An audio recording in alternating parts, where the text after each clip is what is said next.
Biografi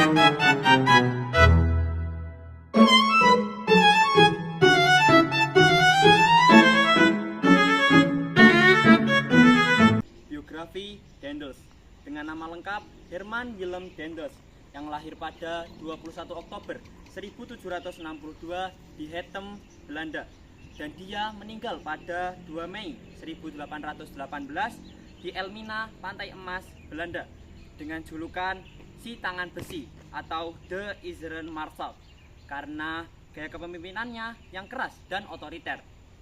Daendels memiliki jabatan sebagai Gubernur Jenderal Hindia Belanda yang ke-36. Dulunya ia seorang perwira militer dari politikus Belanda yang sangat terpengaruh oleh semangat revolusi Prancis. Ia pun diangkat oleh Raja Louis Bonaparte, adik dari Kaisar Napoleon Bonaparte, untuk mempertahankan Pulau Jawa dari serangan Inggris.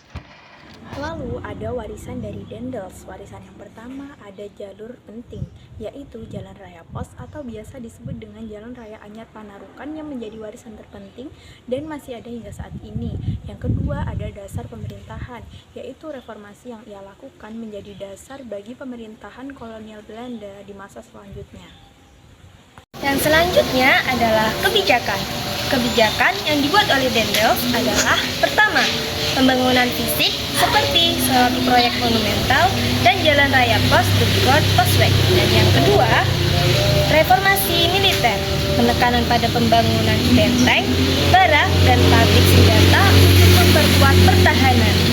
Ketiga, perubahan administratif berfokus pada upaya pemberantasan korupsi dan pembagian Jawa menjadi keresidenan untuk efisiensi.